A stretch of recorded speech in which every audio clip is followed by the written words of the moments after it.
Hallo und herzlich willkommen in der Klemmbausteinwelt. Ihr wisst, ich habe normalerweise immer das fertige Set hier stehen. Das funktioniert diesmal nicht so wirklich. Ich habe Post bekommen und zwar einmal und zweimal. So dass, ich passe hier mal gerade noch so dazwischen, so dass der heimliche Star dieses Reviews eine schlichte Küchenwaage sein wird. Warum das so ist, das will ich euch heute zeigen.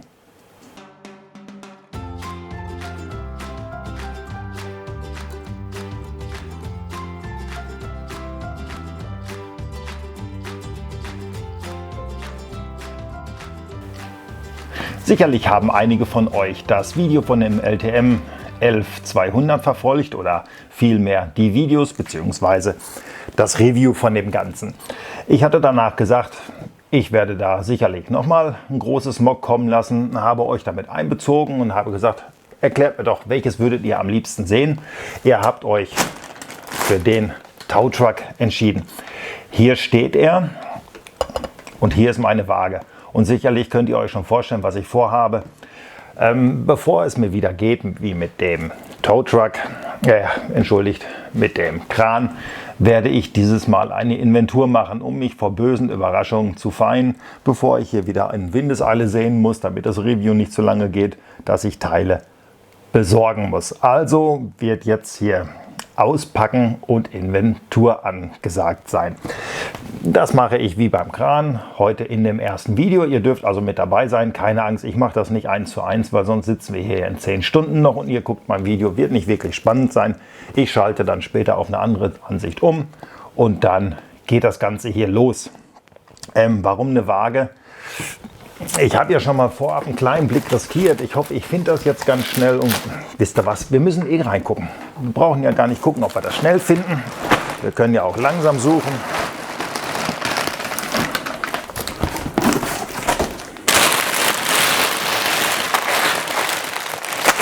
Hier war es nicht. Tut mir leid, wenn das jetzt ein bisschen wahnsinnig laut ist.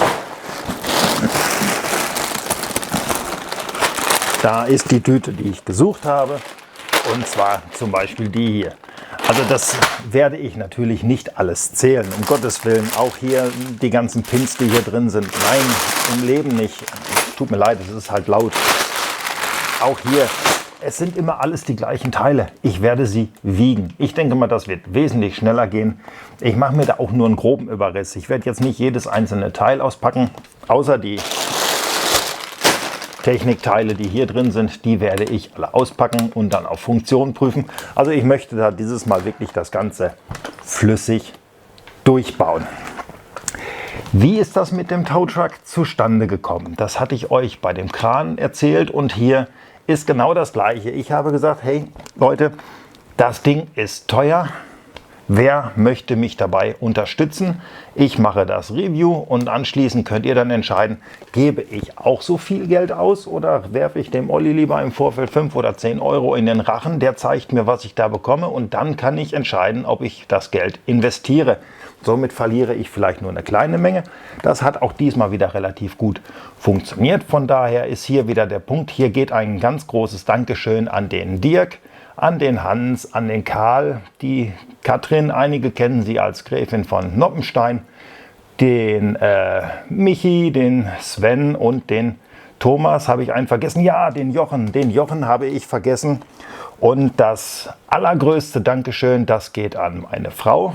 Die ist natürlich auch in das Ganze involviert und zwar insofern, dass sie jetzt wieder viele Stunden auf mich verzichten muss, weil sowas, das wisst ihr alle, baut man nicht an einem Tag. Das kostet wieder einiges an Familienfreizeit. Sie bringt da vollstes Verständnis auf, unterstützt mich in der Weise, dass sie sagt, jo, ich spende unsere Familienzeit. Also ganz großes Dankeschön von hier aus nochmal an alle, die daran beteiligt sind und an alle, die daran vielleicht noch beteiligt sein möchten. Ich habe es bei dem Kran, das ist jetzt so in eigener Sache noch ein bisschen Gelaber, bevor wir hier wirklich tatkräftig rangehen, es erleben dürfen, dass es also wirklich bis zum heutigen Tage keinen Abbruch darin gibt, dass die Leute Hilfe bei mir suchen. Dafür mal ein ganz großes Dankeschön für euer Vertrauen, was ihr mir entgegenbringt. Ihr könntet im Grunde genommen ja auch genauso gut den Designer anschreiben, den fragen. Ihr wendet euch an mich. Ich versuche euch so schnell wie es nur immer geht dabei zu helfen. Und da muss ich dann teilweise echt um Geduld bitten.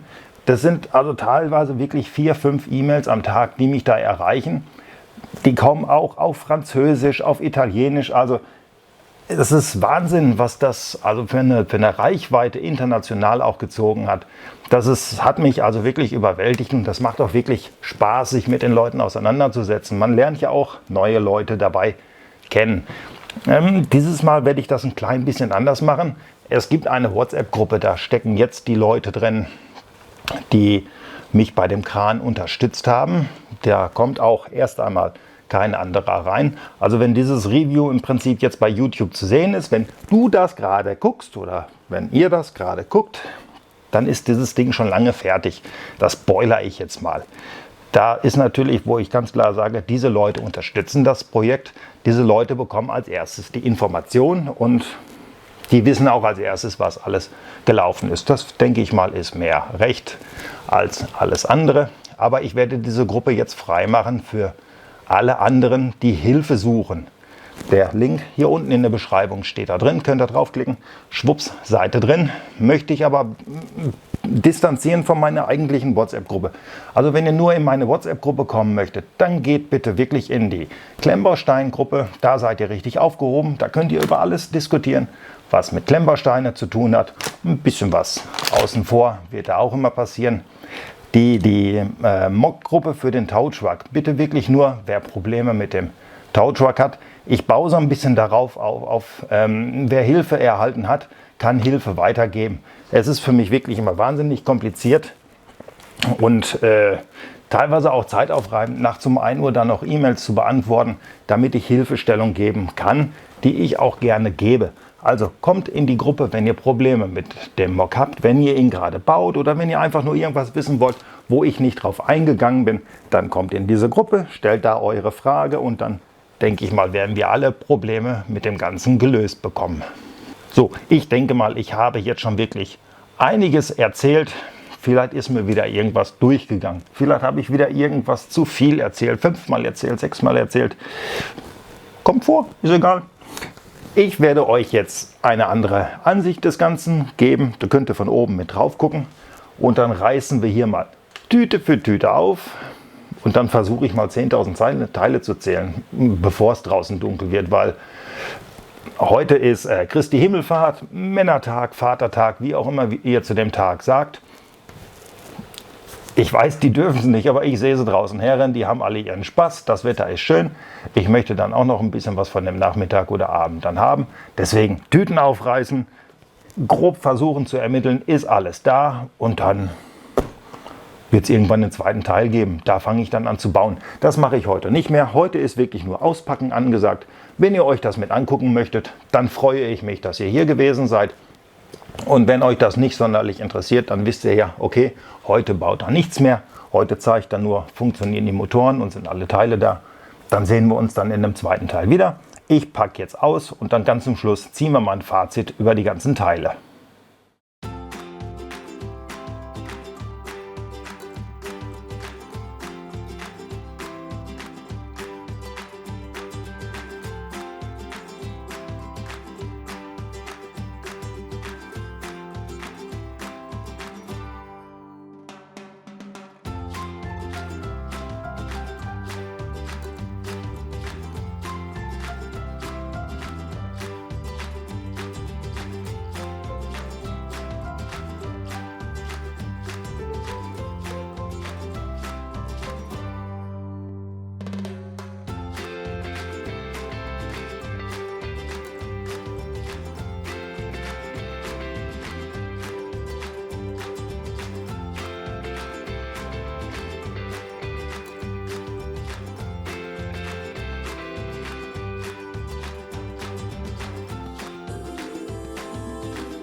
Wenn du dir das Ganze jetzt angeguckt hast, dann herzlichen Glückwunsch. Du bist soeben Zeuge geworden, wie ich 6 Stunden und 30 Tüten ausgepackt habe, Teile gezählt habe, Teile vorsortiert habe und als Nebeneffekt hast du jetzt meine gesamte Musik einmal von vorne bis hinten hören dürfen. Ich habe natürlich hier alles zusammengeschnitten, also 6 Stunden 30 sind jetzt wirklich vergangen.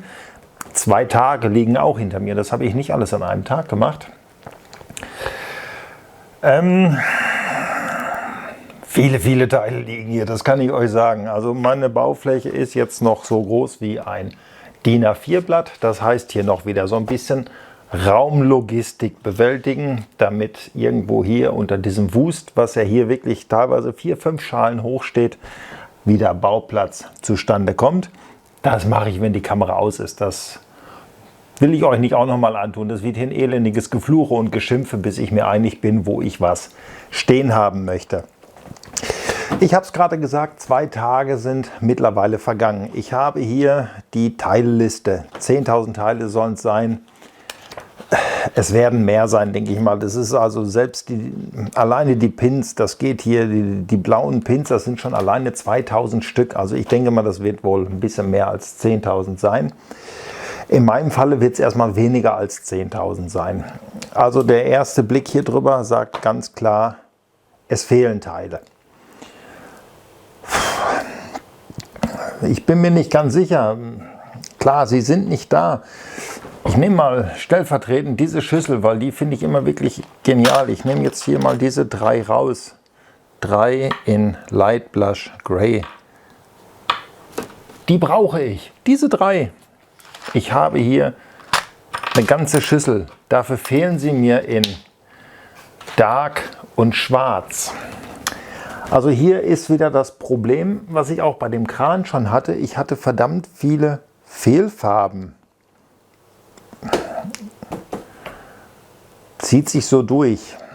Ich sehe jetzt auf Anhieb nicht, wo ich sage, die muss ich jetzt mal rausholen, damit ich euch das nochmal zeigen kann. Nee, also weiß ich jetzt auf Anhieb nicht.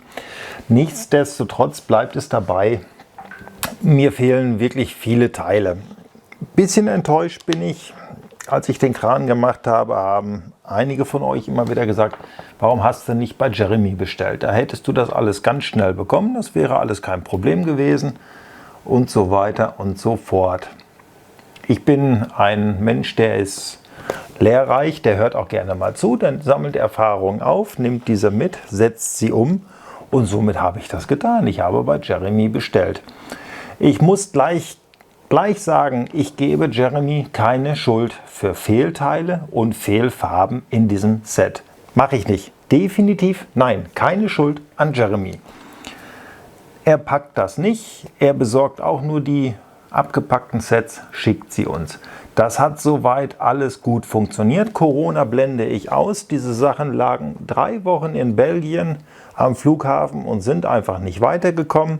Alles in Ordnung, alles vertretbar, sage ich nichts. Was mich aber nervt, dass ich hier Fehlteile habe ich sofort gemerkt und es ist etliche Stunden jetzt mittlerweile her, gleich eine E-Mail und eine WhatsApp losgeschickt. Bitte schick mir eine Teileliste, wo ich das ankreuzen kann, was mir fehlt, damit ich nachbestellen kann. E-Mail nicht beantwortet, WhatsApp gelesen, auch keine Reaktion. Enttäuschung ist groß. Kundendienst sieht anders aus, wenn ich eine WhatsApp lese und ich sehe, oh, da ist ein Kunde, der hat ein Problem. Dann antworte ich. Ist hier jetzt leider nicht passiert. Ich hatte auch im Vorfeld schon, dieses Paket war unterwegs, der erste Karton kam bei mir an. Ich habe es ja gerade gesagt, das ist soweit alles in Ordnung für mich. Da habe ich eine E-Mail bekommen, dass er dann doch bedingt durch Corona oder was auch immer jetzt das Problem hat, dass er 70 Euro oder 70 Dollar, nee, dass er 70 Euro zu wenig an dem Set verdient hat. Mit der Bitte, dass ich dann doch im Nachgang nochmal diese 70 Euro bezahle. Ich bin von Haus aus eigentlich ein lieber und netter Mensch und wenn ich merke, da hat jemand Probleme, dann kann man über alles reden. Aber wenn ein Händler, nachdem er verschickt hat, als es Corona noch gar nicht in dem Maßen gegeben hat, jetzt auf einmal kommt und sagt, hey mal, ich hätte gerne von dir noch $70 Dollar, Euro. Scheiß der Hund drauf, hätte ich jetzt beinahe gesagt, aber darf man im Fernseher nicht sagen. Hatte mir dann schon ein wenig zu denken gegeben. Ich habe es natürlich nicht bezahlt und ich denke mal, deswegen kriege ich da jetzt auch meine Ersatzteile nicht. Also, ich werde jetzt hier meine Liste nehmen, werde mich ganz gemütlich auf die Couch setzen, Laptop auf dem Schoß und werde diese Steine alle bei Bricklink reinhacken. Lass mir das über Lego kommen. Das ist recht überschaubar. Das wird jetzt nicht in die Hunderte von Euros gehen. Teilweise habe ich hier ein bisschen was rumflitzen. Ich muss da mal gucken, wo geht die Reise hin. Kann ich das durch andere Farben austauschen? Dann wird es in anderen Farben gemacht, so wie ich es hier habe. Und gut ist, da wird es vielleicht irgendwo ein Schaden, der mir fehlt, sein. Weiß ich nicht. 20, 25 Euro. Vielleicht wird es 30. Wenn noch ein bisschen Porto mit dabei kommt, dann sollte das sein. So, haben wir angesprochen. Fehlteile. Fehlfarben, Fehlgüsse. Hier fehlt eine Menge momentan. Fehlgüsse hatte ich 2 Steine exakt mit dabei. Das ist wirklich auf, weiß ich nicht, auf diese Menge an Steine, 2 Fehlgüsse, mehr als vertretbar. Natürlich ärgerlich, weil sie mir jetzt fehlen. Ich sehe gerade, das war auch so ein Mysterium. Da gibt es hier Tüten, auf einmal waren da nochmal 3 schwarze Pins drin, obwohl es Pins-Tüten gab. Das ist mal nur so am Rande.